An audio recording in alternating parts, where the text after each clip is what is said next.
next segment here at Third World Airports, we're going to talk about what's an interesting conversation, what might be a conversation for the next 4 years. And we'll definitely continue it. This is not the only time we're going to talk about it. Obviously, after the Clinton campaign losing to Donald Trump, the woman who's had her 30-year plan of becoming president destroyed by a host of a reality TV show is quite sad, and it proves to show that the Democrats messed up in 2016.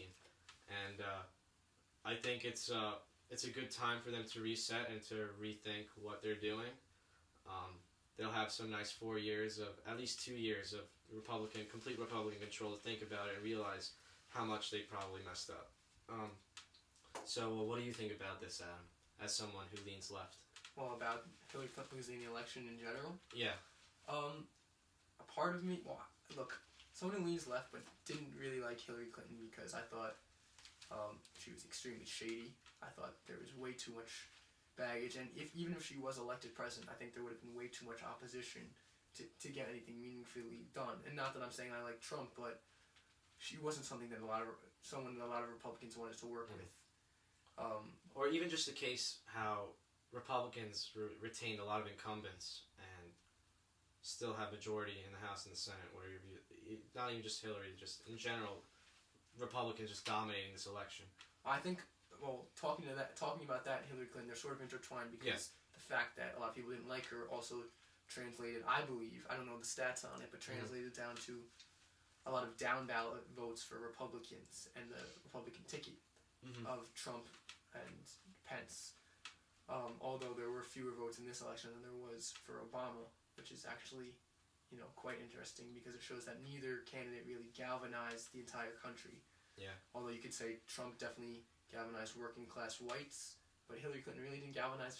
Women did not support her. Yeah. Overwhelmingly at all. What was it? It was, I think, 51% of white educated women. I could find it. Were it was almost 50% of white educated women did not vote for Hillary Clinton. It's almost an even 50-50 split, and And that was her demographic, supposedly, this election. That's what they say she had locked in. Look, no one... I was thinking about talking about this with my dad, and no one likes to be told, look, you're a woman, you should vote for Hillary Clinton just because you're a woman. People...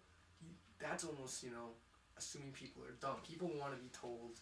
They don't want to be told what to do. They want to be given the information, and they want to be able to decide on their own merits. At least I assume. Yeah. So to be, told you should vote for Hillary Clinton if you're a woman, and if not, that's disgusting. Then that's just, that's... Wait, what did you say? That's what? You said that's almost the... Yeah, that's what...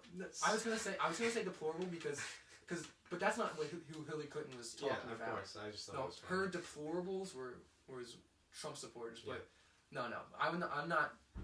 But a lot of people, were told that if you're not in support of women's rights if you don't support Hillary Clinton, which people don't like to be told that.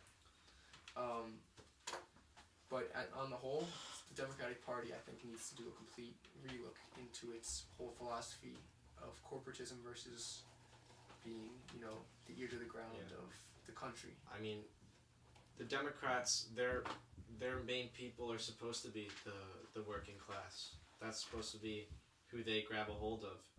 And just to see that on the electoral map, that counties that went Obama went Trump. And I don't think that means that people are suddenly bigoted or racist. It just means that Trump's message resounded more with the people in those counties than Obama. The economic message. The economic message. Also people didn't like Clinton just personally. And I mean, but I just don't know. I mean, what is going to happen? I think, at least appointing Chuck Schumer as Senate Minority Leader is not helping the case. I mean, he's a corporatist. The reason he was appointed is because he has all these corporations behind him, and he can give the most money to these senators. But supposedly, this is a Huffington Post article. It says Chuck Schumer is all in on Bernie Sanders' Democratic Party. And this is a quote from Donald Trump about Chuck Schumer, a tweet. I've always had a good relationship with Chuck Schumer. He's far smarter than Harry R. and has the ability to get things done. Good news. Now, this is recent, right? This is as president-elect? That was 10 hours ago. Oh, and that's interesting. Only because, Trump donated millions of dollars to Schumer as a New York businessman and a New York politician. So I mean, who knows how much of that is just, flattery.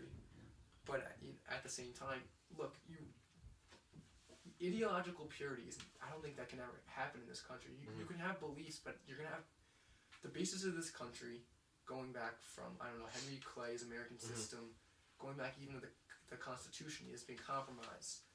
And if we're polarized so much that we can't even compromise a little bit, then our country's not going to get much done. So if Chuck Schumer is willing to compromise, and Donald Trump is willing to compromise with Chuck Schumer, then I hope then at least some of the problems with our country can be patched. But from a progressive viewpoint, I think the Democrats have always been compromising. That's all they've done, and look what's happened. Is it time for the Democratic Party to just go all out and just fight and fight and fight and get what they want done? I mean, they don't own any office. They have some true warrior. Well, I mean, maybe for the Democratic Party, this is what it took for them to reestablish themselves. They have some warriors in there, like Bernie Sanders and Elizabeth Warren, who are against the big banks and who have progressive values. And I think that in that room with the other leaders in the Senate, Democratic leaders in the Senate, I mean, they're going to have a say. They're going to be like, look what your ideas did. Look what you guys got done. You guys got a Trump presidency. Maybe you should give us a try and see what we have to say. And now, someone who leans right, that's quite scary. It's scary to take down to regulate the banks. It's scary to see people with such progressive values as Bernie Sanders have more power and more power and more power. But it's also entertaining to see from the outside to see what happens with this party. Because our country's turned into a circus, so it's just entertaining. I'm just to see the losers, reestablish themselves, running like headless chickens, trying to fix it. But we'll see what happens. I think, I don't know. On the future of the Democratic Party, progressivism.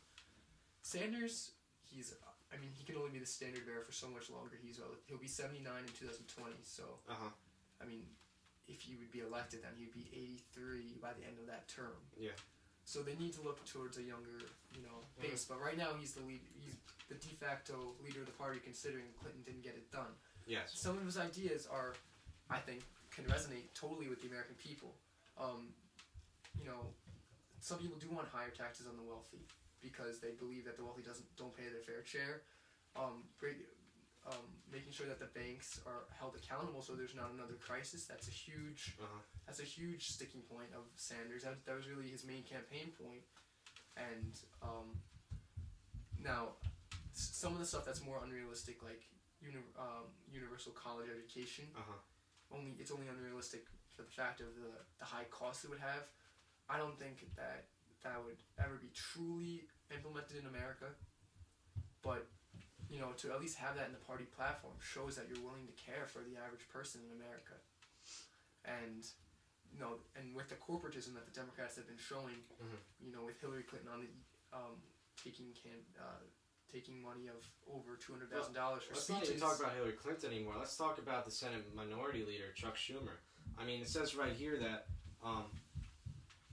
he's aware that there's progressives, but at the same time, like, this man has been taking money from top donors for decades, such as John Paulson and Carl Icahn, and both of them were major Trump backers. So someone like Chuck Schumer saying that he thinks Bernie Sanders makes a lot of sense. I mean, what is he? He's just lip service. It seems like lip service. I just don't know if do you think that the Democratic Party is actually going to change its ways, because someone like Chuck Schumer clearly makes the statement that they're not, in my opinion. Just appointing someone like Chuck Schumer, which I have to say I have to agree with you, because but then who would they appoint Bernie Sanders? Is that would that have been the alternative to appointing him? I mean, I'm sure there has to be there's got to be a middle ground between an all progressive and a corporatist, or is there? Is there not? Is it only Bernie Sanders and Elizabeth Warren, and then the rest of the Democratic Party? I mean, Chuck Schumer has been fighting for New Yorkers and for the country for years, and just because I know this is, I don't want to sound like an apologist or just, I'm strictly defending him because he's a Democrat, because I think that if you take a lot of money from donors, you can end up being beholden to them, which is not a good thing at all. he has proven to have fought for people in this country before. So I think that there definitely could have been worse choices for Senate Majority Leader. And right now he's the one guy who's in position to lead the Democratic fight against Donald Trump. So where do you want to see your party go? I mean, not your party, but they align more with your views. Like, where do you want to see the Democratic Party go? In the future, I'd like to see the Democratic Party get back to its roots as supporting the working class, and that's through establishing. I don't know how exactly they'd be able to do this. I know Bernie Sanders wants universal health care, as does Trump actually. But I love for them to be able to implement health care in a way that would not burden the middle class. I'd love for them to be able to make sure that people aren't preyed on by the rich through. And what I mean is, I think that there could be minimum wage increases if the cost of living is too high in certain places, which there already are. But I think that a statewide issue is not the worst thing to make that. I don't think that universal college education or free college education, I should say, should be a sticking point, only because there are jobs in this country that you don't need a college education for, and additionally for people who need the aid, they should get it. But if you don't need the aid, I think that you should be able to pay for colleges. Although if it's public universities, I can see where they're coming from. Where do you think the Democratic Party should go in the future? Well, as you want to see it go down. I mean, I want to see it go down. I wouldn't mind. For me, the best situation is the corporatist and the progressive split. And there's a new party. Let's start a new party right now, Dave. So I mean, or what that forces these corporate Democrats to join the Republican Party. No, I don't think that will happen. So my best case scenario is Bernie Sanders and Elizabeth Warren are so strong-headed that they start their own party and they grab, because they have enough people. Let's not be fooled here. I mean, Bernie Sanders had a tremendous following during the primaries. Like, there's people that are completely for him. I mean, he's a man of integrity. He's a man that has had these ideas for decades and decades and decades. And it's just funny to see how an 80-year-old has the support of the millennials. So it very well could, I think it could happen. But obviously the Democratic Party wants to take advantage of those two people and to use them for their good to get these followers and to strengthen the party. I think it's a tough task. Obviously, it's only been a few weeks since they lost to Donald Trump. But I think it's a tough task, and I wouldn't be surprised to see there be some roadblocks along the way for them to fully unite. And we were only talking about really economic issues before, but another thing I wanted to talk about is social issues. And I really hope that the Democratic Party does not give in and continues to fight on issues that it deems important, like transgender rights, gay rights, abortion to an extent, and to make sure that it doesn't, if it's going to acquiesce economically, definitely don't acquiesce on the values of standing up for all Americans. I don't think the social standpoints will be the issue. I just think where they stand on economics and foreign policy, because there's plenty of war hawks in the Democratic Party as well. I mean, Hillary Clinton was a war hawk herself, running for president, representing that party. So I think those are the two issues that may be the make it or break it for these progressives to fully, whether the Democrats buy into the corporatists buy into the progressive plan, or the progressives buy into the corporatist plan. But I think the progressives have the leeway in this situation, because in any given situation they can just say, you guys lost to Donald Trump. I mean, I also think the Democratic Party is gonna rebound a lot faster than people are giving it credit for. Just like in 2012, after the government shutdown that Ted Cruz led, everyone really there was low support for the Republican Party.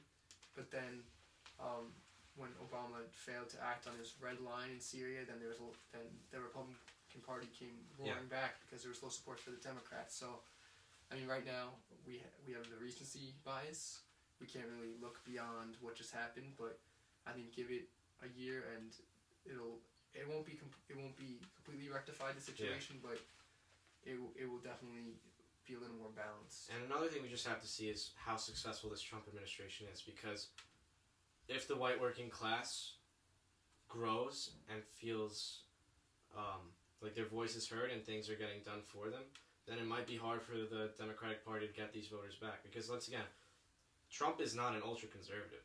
He is pretty close to center on his policies when it comes to economics, or not economics, but well, he has policies that are for the white working class, and if the white working class feels represented and things get done for them, I just don't know. That'll be a tough task for the Democratic Party to get them back. Look, if the Republican Party helps America, then if they end up helping America, then I'm not against them. Okay. And if the Democratic Party ends up helping America, I'm not against them. I know you said you want to see the Democratic Party go down, but if whatever helps the American people in the end, I think whichever party ends up coming from, I would be happy. Now I look like the bad guy, but yeah, I know. that's okay. But I hope a lot of people think like you, but we'll see what happens. All right. As you said, it takes a small thing like a Ted Cruz filibuster to make a party just lose all support. Yeah. So anything can happen, but we'll see. All right. Thank you for tuning in. And tell us what you guys think in the Yes. comments. Yep. All right. Thank you for tuning in to Third World Airport.